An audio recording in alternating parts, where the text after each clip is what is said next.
Okey, Assalamualaikum. Selamat sejahtera. So, kita di bahagian kedua, mesin yang penting untuk dalam pengawetan dan juga pengeringan. Kalau tadi kita lihat mesin untuk pengawetan iaitu treatment plant ataupun pressure treatment plant. Kali ini kita nak tengok pula apakah mesin yang paling penting untuk pengeringan kayu. Seperti yang telah saya sentuh sebelum ini, kaedah pengeringan sebenarnya ada dua jenis. Satu dipanggil sebagai air drying ataupun pengeringan udara.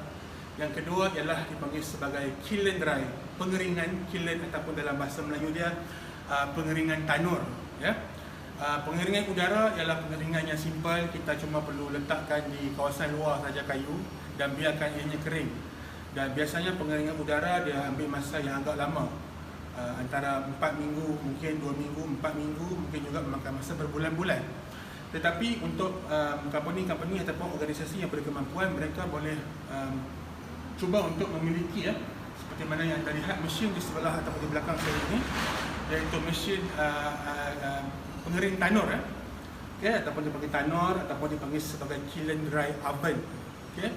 Ianya ialah oven macam juga oven yang kita ada di rumah ataupun di oven-oven yang digunakan di lab, cuma dia ialah versi yang besar ataupun skala gergasi lah. Dan kiln dry machine ataupun kiln dry oven ini digunakan untuk mengeringkan kayu dengan lebih pantas, dengan lebih terkawal, dan untuk memudahkan juga kita untuk mendapatkan hasil yang lebih baik. Kerana kita harus faham bahawasanya pengeringan udara ialah pengeringan tanpa kawalan. Kita bergantung sepenuhnya kepada suhu persekitaran pada setiap hari. Ada hujan ke tidak, kan? Bagaimana pengairan udara, ada angin ke tidak. So that's why lambat untuk kita dapat hasil. Tetapi untuk kiln dry oven, kita boleh kawal kesemua elemen tersebut. Kita boleh kawal suhu, kita boleh kawal aliran udara, kan? Dan kita juga boleh kawal faktor-faktor kayu untuk dilindungi daripada faktor-faktor luar. Kita boleh lindung kayu daripada terkena hujan, kita boleh lindung kayu daripada terkena bala bencana alam, ya. So itulah kelebihan apabila kita menggunakan tanur ataupun kita menggunakan kiln dry oven. Okay, so of course kiln dry oven antara kalau anda lihat di depan, ini ialah susunan kayu yang kita, salah satu kaedah yang kita boleh, salah satu kaedah susunan yang kita boleh gunakan apabila kita nak masukkan kayu ke dalam tanur ataupun ke dalam kiln oven. Okey, pastikan apabila kita menyusun kayu, wajib untuk kayu itu disusun berselang-seli menggunakan stacker, kayu stacker ni, kayu ni, ya, supaya pengaliran udara sekata bagi setiap kayu. Kita tak nak kayu itu hanya masak ataupun hanya kering di atas saja. Sedangkan kayu-kayu yang berada di tengah tidak kering ataupun tidak mencapai matlamat kekeringan yang kita mahukan. Jadi wajib untuk kita letakkan stacker supaya aliran udara dan haba dapat masuk ke celah-celah kayu ini supaya pengeringan sekata. Okey. So kalau anda dapat lihat juga pada kayu ini adanya rapat sikit tengok sensor sensor ni yang dicucuk pada kayu. Okey, sensor ni kita kena cucuk pada bahagian paling atas, pada bahagian tengah dan pada bahagian paling bawah. Tujuannya supaya before that, sensor ni ialah sensor untuk mengesan moisture content. Okey, so sensor ni bila kita letak di atas, di tengah dan juga di bawah, so kita boleh dapat purata MC, sebab kalau kita letak atas saja, mungkin MC di atas lain daripada MC di kawasan kayu yang lain. So kita letaklah sensor di atas, tengah dan juga bawah. Okay. So bila selesai semua ni, barulah kita tolak masuk dekat, barulah kita tolak masuk tadi kita sehinggalah masuk habis ke dalam kiln oven. Right? So and then tutuplah. Tutup.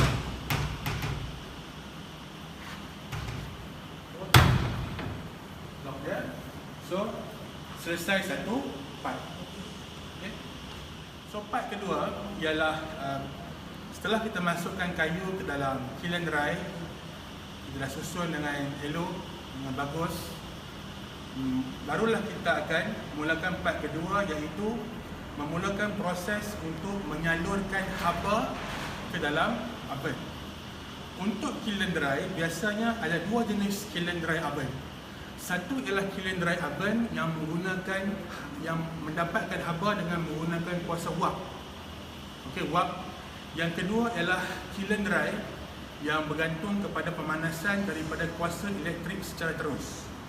Untuk kiln dry yang terdapat di Politeknik Kota Kinabalu ni ialah kiln dry yang menggunakan haba yang dapat daripada wap. Okey.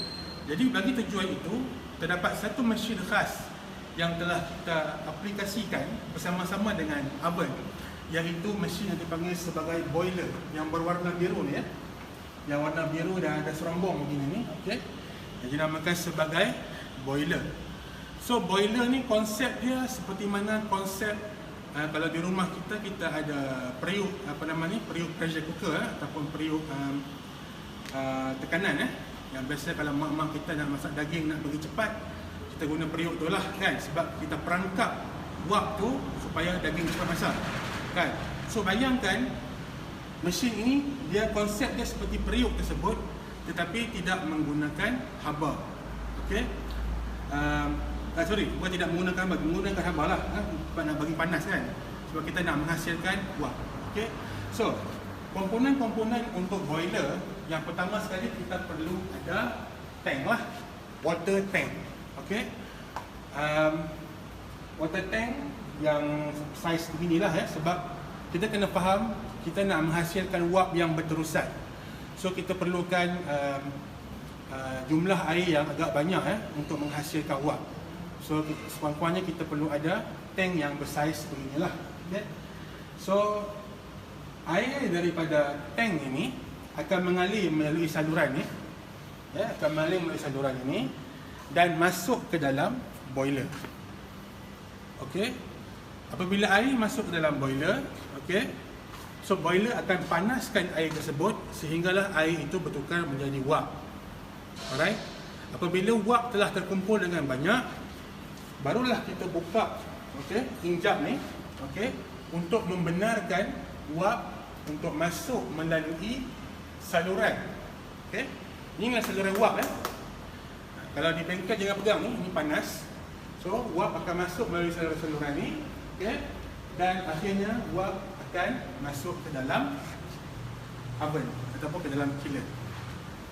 So wap ini, kalau anda perasan tadi dalam kiln, dalam oven ada kipas yang besar, kipas yang besar.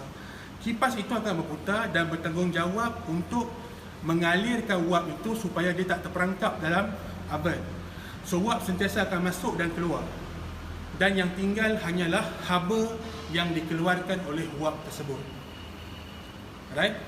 So begitulah bagaimana kiln dry ataupun kiln oven ini mendapatkan mendapatkan haba untuk memanaskan oven dan seterusnya akan membantu dalam proses pengeringan kayu. Okey, itu saja untuk kiln oven. Terima kasih.